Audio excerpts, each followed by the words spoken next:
बिस्मिल्लाहिर्रहमानिर्रहीम। अस्सलामुअलैकुम। Candle academy Pakistan में खुशामदीद। स्टूडेंट्स कैसे हैं आप लोग? सब ठीक ठाक हैं? उम्मीद है मजाज अच्छे होंगे। आज हम अल्टरनेटिंग करंट एंड सर्किट्स में लेक्चर नंबर 12 के साथ हाज़िर हुए हैं और आज के लेक्चर में हम देखेंगे कि RLC सीरीज सर्किट में रेजोनेंस का फिनोमेना किस तरह से होता है, किस तरह से RLC सीरीज सर्किट जो है एक पर्टिकुलर फ्रिक्वेंसी के लिए अपना बिहेवियर टोटली चेंज कर देता है। इससे पिछले लेक्चर में हम डिटेल से बात कर चुके हैं RLC सीरीज सर्किट के ऊपर। AC अप्लाई करके हमने देखा है, उसकी एम्पिडेंस को काफ़ी हम डिस्कस कर चुके हैं, उसका फार्मूला हमने ड्राइव किया है, उसके तीनों मोड्स हमने देखे कि इंडक्टिव, कैपेसिटिव और रेजिस्टिव किस तरह से होता है RLC सीरीज सर्किट। हमने फेज एंगल भी देखा, पावर एंगल भी देखा हुआ है और एम्पिडेंस ट्रायंगल भी डिस्कस की हुई है। आज के टॉपिक में ये उसी की कंटिन्यूएशन है, RLC सीरीज सर्किट की कंटिन्यूएशन है। तो आज के लेक्चर में सिर्फ हम ये देखेंगे कि ये रेजोनेंट कब हो जाता है। हल्का सा इसकी झलक पिछले लेक्चर में आपको नजर आई होगी, लेकिन आज डिटेल से बात होगी। ये सेकंड ईयर की फिजिक्स है, फेडरल और केपीके का कोर्स हम फॉलो कर रहे हैं, लेकिन RLC सीरीज सर्किट ये सब तकरीबन सारे बोर्ड्स के कोर्स में मौजूद है, तो स्किप करने की ज़रूरत नहीं है। कोई भी स्टूडेंट इससे इस्तेफादा हासिल कर सकता है।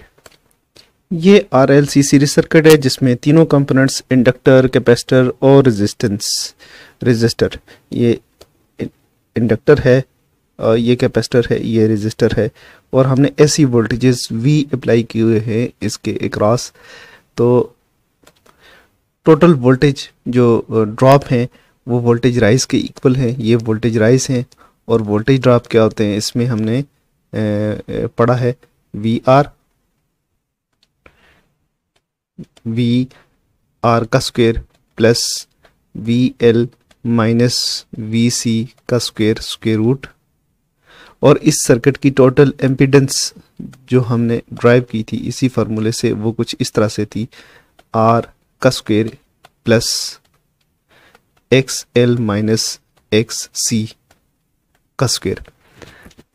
इसको अगर आप गौर से देखें और आप इस सर्किट के ऊपर डिफरेंट फ्रिक्वेंसीज अप्लाई करें तो आपको सारी कहानी समझ आ जाएगी। देखें, जो XL है ना और XC है, दोनों फ्रिक्वेंसी डिपेंडेंट है। फ्रिक्वेंसी चेंज करेंगे तो इनकी वैल्यूज चेंज हो जाएंगी। अगर आप फ्रिक्वेंसी 0 दे रहे हैं तो XC इनफाइनाइट हो जाएगी, XC इनफाइनाइट हो जाएगी जब फ्रिक्वेंसी 0 है, यानी फ्रिक्वेंसी 0 XC क्या होगी, इनफाइनाइट हो जाएगी। और फ्रिक्वेंसी को हाई कर दें, फ्रिक्वेंसी को बहुत हाई कर दें, यानी फ्रिक्वेंसी को आप इनफाइनाइट कर दें, बहुत हाई करें यानी वेरी हाई, इन्फिनिटी के करीब, तो उस वक्त XL इनफाइनाइट हो जाएगी। तो दोनों चेंज हो रही हैं फ्रिक्वेंसी के साथ। अगर आप यहाँ पे ऐसे वोल्टेजेस अप्लाई करें, फ्रिक्वेंसी को 0 से स्टार्ट करें, तो इसकी जो 0 से बढ़ाना शुरू करें फ्रिक्वेंसी को, सोर्स की जो फ्रिक्वेंसी है, तो कैपेसिटर की जो कैपेसिटिव रिएक्टेंस है वो बहुत हाई से, यानी इन्फिनिटी से नीचे आना शुरू हो जाएगी, उसके 0 से इन्फिनिटी की तरफ अप्रोच करना शुरू हो जाएगी। और एक फ्रिक्वेंसी ऐसी आएगी जिसको हम FR रेजोनेंट फ्रिक्वेंसी कहते हैं। इस फ्रिक्वेंसी के लिए XL और XC दोनों एक दूसरे के बराबर हो जाएंगे, तो XL is equal to XC, दोनों इक्वल हो जाएंगे। ये वो पर्टिकुलर फ्रीक्वेंसी होगी जिसके लिए सर्किट रेजोनेंट सर्किट कहलाता है। तो रेजोनेंट सर्किट का मतलब क्या होता है? रेजोनेंस का मतलब होता है to be in step with. तो ये एक फ्रीक्वेंसी ऐसी है जिसके लिए करंट और वोल्टेज इन फेज होते हैं, इन स्टेप होते हैं। ये करंट की वेव डायग्राम है और ये वोल्टेज की वेव डायग्राम है। सिर्फ एक फ्रीक्वेंसी होगी FR। इस पर्टिकुलर फ्रीक्वेंसी के लिए इस सर्किट की वेव डायग्राम कुछ इस तरह से होगी और फेजर डायग्राम दोनों की ऐसे होगी, यूं, ठीक है ना। ये दोनों के फेजर बिल्कुल सेम होंगे, इन लाइन होंगे। इसके अलावा इससे ऊपर चले जाएं आप तो इनमें फेज़ वोल्टेज और करंट का फेज़ का डिफरेंस आना शुरू हो जाएगा। नीचे आ जाएं तो फिर भी फेज़ का डिफरेंस आना शुरू हो जाएगा। बट एक पर्टिकुलर फ्रिक्वेंसी के लिए इसका रिस्पांस इस तरह से होगा, और इस तरह का रिस्पांस हो तो हम सर्किट को कहते हैं, ये सर्किट क्या है, प्योर रेजिस्टिव है। दूसरी सूरत में आप इस तरह से भी देख सकते हैं, देखें VL और VC एक दूसरे के अपोजिट हैं, ये इन दोनों को हम कैंसिल कर सकते हैं। अगर एक पर्टिकुलर फ्रिक्वेंसी हो जिसके लिए XL और XC बराबर हो, तो इसका मतलब है IXL और IXC जो वोल्टेज ड्रॉप है दोनों एक दूसरे के इक्वल हो रहे हैं। तो जब इक्वल हैं तो ये इन दोनों का सम जीरो हो जाएगा। जब दोनों का सम जीरो होगा तो करंट जो सर्किट के अंदर जो करंट फ्लो होगा, जो उसके जो वोल्टेज ड्रॉप जो होंगे वी के जो वोल्टेज ड्रॉप किसके बराबर हो जाएंगे, VR के बराबर हो जाएंगे। इस इक्वेशन में भी आप देख सकते हैं। तो Z किसके बराबर होगा, ZR हो जाएगा आपके पास। Z की वैल्यू वैसे क्या है, R का square plus XL minus XC का स्क्वायर। इसमें आप पुट कर दें XL is equal to XC, तो पुट कर लें, क्या होगा, R square plus 0, Z is equal to R square square root और Z is equal to R।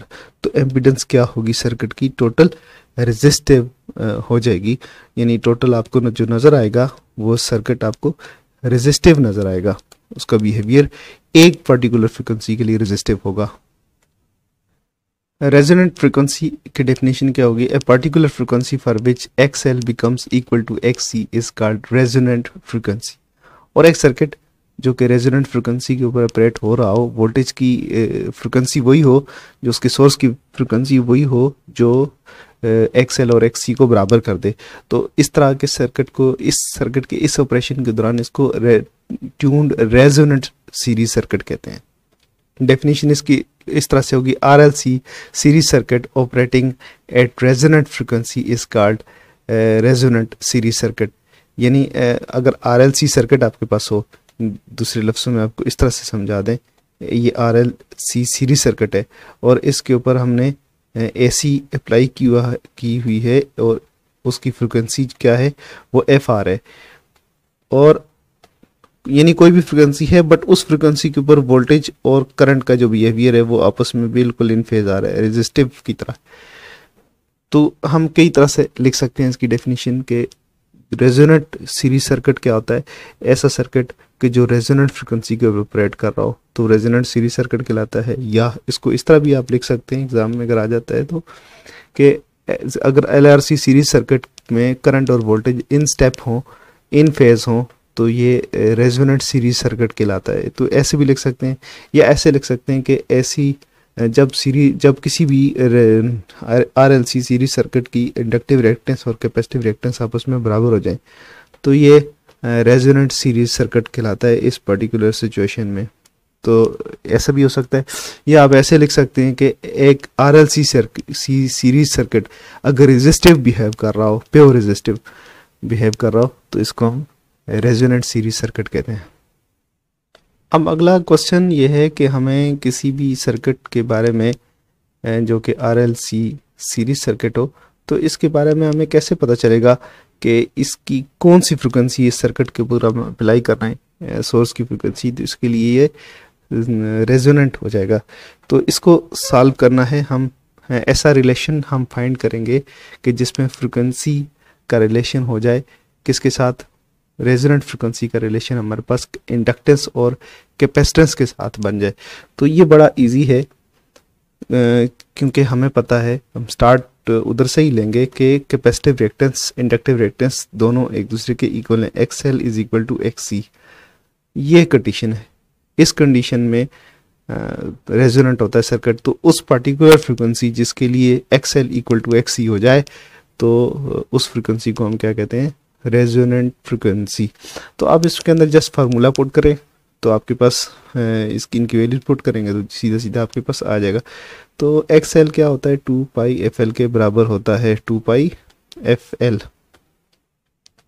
और XC क्या होता है, XC होता है 1/2 पाई FC। अब चूंकि दोनों एक दूसरे के इक्वल हैं, तो यहाँ पे जो फ्रीक्वेंसी है एक ये फ्रीक्वेंसी एफ आर, इसको हम लिखेंगे रेजोनेंट फ्रीक्वेंसी। ठीक है जी। तो 2 pi F R L is equal to 1/2 pi F R C. F R इस तरफ ले आए और बाकी ये चीज़ें इस तरफ ले जाएं, तो आपके पास जो इक्वेशन बनेगी वो होगी एफ आर का square is equal to 1/4 pi square L C. ऐसे कुछ बनने वाला है। हमें चाहिए एफ, तो दोनों तरफ स्क्वायर रूट लेंगे तो हमारे पास बन जाएगा F is equal to 1/2 pi, square root से बाहर आकर अंदर जो रह जाएगा एल सी स्क्वायर रूट। अगर आपके पास सर्किट है और आप ये जानना चाहते हैं कि किस फ्रीक्वेंसी के ऊपर ये रेजिस्टिव बिहेव करेगा, यानी किस फ्रीक्वेंसी को ये फुली अलाउ करेगा, ठीक है ना, तो उसमें क्या होगा कि आप इस फार्मूले के अंदर इंडक्टेंस और कैपेसिटेंस की वैल्यू डाल दें, तो आपके पास ये जो आंसर आएगा ये फ्रीक्वेंसी आएगी हर्ट्स में आ जाएगा। तो उस फ्रीक्वेंसी को अगर आप अप्लाई करेंगे तो ये सर्किट रेजिस्टिव बिहेव करेगा। एग्ज़ाम में क्वेश्चन इस तरह भी से भी आ सकता है कि आपके पास एक आरएलसी सीरीज सर्किट है और फ्रीक्वेंसी दी हुई हो कि ये आपके पास फ्रीक्वेंसी है और एक कैपेसिटर ये है। अब इसकी मदद से आपने इस फ्रीक्वेंसी के लिए डिज़ाइन करना है आरएलसी सीरीज सर्किट, तो आप बना सकते हैं, कोई मसला नहीं है। सी की वैल्यू निकालनी है, अगर एल गिवन है तो सी की निकालनी है, सी गिवन है तो एल निकालना है। फ्रीक्वेंसी दोनों सूत्रों में आपके पास मौजूद होगी, तो आप अपनी मर्ज़ी का भी बना सकते हैं सर्किट कि जिसमें आपकी मर्ज़ी की रेजोनेंट फ्रीक्वेंसी हो। आखिर में हम डिस्कस करते हैं रेजोनेंस कर्व। तो रेजोनेंस कर्व के ज़रिए आपको बहुत सारी चीज़ें और समझ आने वाली हैं। इस सर्किट के एडवांटेजेस आपके जहन में अभी आ जाएंगे कि कैसे हम इसको यूज़ कर सकते हैं। ये बहुत फ़ायदे वाली चीज़ है, इलेक्ट्रॉनिक सर्किट्स के अंदर इसका बड़ा रोल है। तो अगर हम प्लाट करें इस सर्किट से फ्लो होने वाले करंट और एफ आर जो फ्रीक्वेंसी है, यानी फ्रीक्वेंसीज अगर हम चेंज कर रहे हैं, तो फ्रीक्वेंसी के बीच और करंट के बीच अगर हम एक ग्राफ ड्रा करें तो ये रेजोनेंस कर्व कहलाती है। वो जो पर्टिकुलर इस सर्किट के लिए जो बनेगी कर्व, तो उसको रेजोनेंस कर्व कहेंगे। तो ये कुछ इस तरह से होगा। अगर हम ये वर्टिकल जो लेते हैं वाई एक्सिस और ये आपके पास एक्स एक्सिस है, एक्स एक्सिस पे आप फ्रीक्वेंसी प्लॉट करें और वाई एक्सिस पे आप करंट प्लॉट करें। इस सर्किट के थ्रू बहने वाली करंट जो है वो आप यहाँ पे प्लॉट कर दें। फ्रीक्वेंसी आपने 0 से स्टार्ट करनी है, चेंज करती जानी है, और आप एक जगह पे आके आपको ऐसा लगेगा कि इस सर्किट का करंट अब मैक्सिमम हो गया है। इस एक जगह पे एक फ्रीक्वेंसी, इस फ्रीक्वेंसी के ऊपर, उससे आप पहले भी करंट कम होता जाएगा, यानी ग्रेजुअली ये बढ़ता जा रहा होगा ऐसे ऐसे, ठीक है।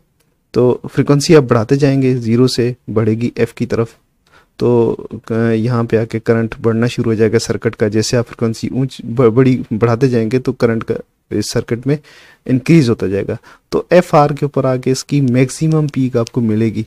इसके बाद आप मज़ीद फ्रीक्वेंसी बढ़ाएंगे तो करंट फिर गिरना शुरू हो जाएगा, और गिरते गिरते गिरते करंट वही नीचे आ जाएगा करंट। तो एक फ्रीक्वेंसी ऐसी है जिसके लिए करंट मैक्सिमम हो जाता है। तो इस तरह से रेजोनेंट सर्किट, सीरीज सर्किट का हम ये भी डेफिनेशन लग सकते हैं कि एक वो पर्टिकुलर सिचुएशन जिसके लिए R L C series circuit का करंट मैक्सिमम हो जाए, तो उसको हम क्या कहते हैं, उस सिचुएशन में हम सर्किट को क्या कहते हैं, रेजोनेंट सीरीज सर्किट। तो इस पोर्शन में यहाँ से आगे आगे क्या हो रहा है, आप अगर गौर से देखें तो फ्रीक्वेंसी आप बढ़ा रहे हैं, तो यहाँ पे क्या हो रहा है, एक्स एल जो है वो बढ़ रही है एक्स सी से। तो सर्किट क्या हो रहा है, इस ऊपर वाले केस में सर्किट इंडक्टिव हो रहा है। यहां से ऊपर सर्किट क्या होगा, इंडक्टिव, और यहां से नीचे क्या है, X C is greater than X L, ठीक है जी। और सर्किट क्या है, कैपेसिटिव।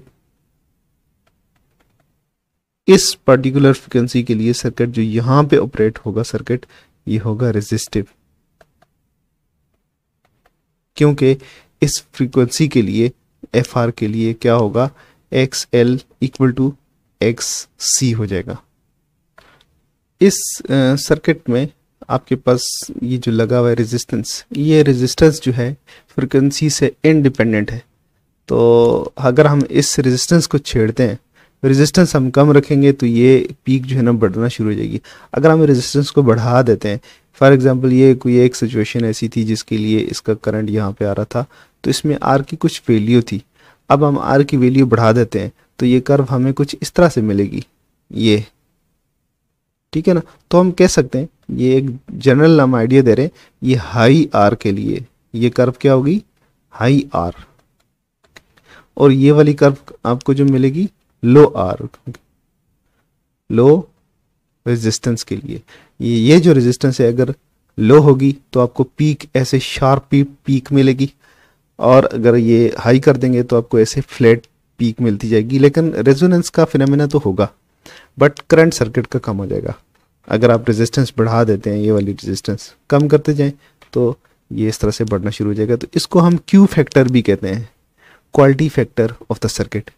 तो इसमें कोशिश यही होती है कि आपकी जो रेजिस्टेंस है आर है वो कम से कम रखी जा सके, जितनी हो सकती है कम रखें, ताकि हमें सर्किट का मैक्सिमम करंट मिल जाए। स्टूडेंट्स, किसी चीज़ की अगर आपको समझ नहीं आई तो आप कमेंट सेक्शन में, you are always welcome over there, और हम हमेशा कमेंट्स का जवाब देते हैं। और हमें बड़ी खुशी होती है अगर हमसे कोई कमेंट्स में कोई पूछे, कोई अपनी राय का इजहार करे, या इवन हमारे लेक्चर में से कोई अगर मिस्टेक है तो वो अगर कोई बता दे तो हमें इससे बड़ी खुशी होती है और हम उसको बड़ा पॉजिटिव लेते हैं। हम कोशिश करते हैं कि उसको हम सॉर्ट आउट कर लें। अगर ना कर सकें तो हमारी माजरत के टाइम की कमी की वजह से हम ना कर सकेंगे, लेकिन हम इसको अप्रिशिएट ज़रूर करते हैं।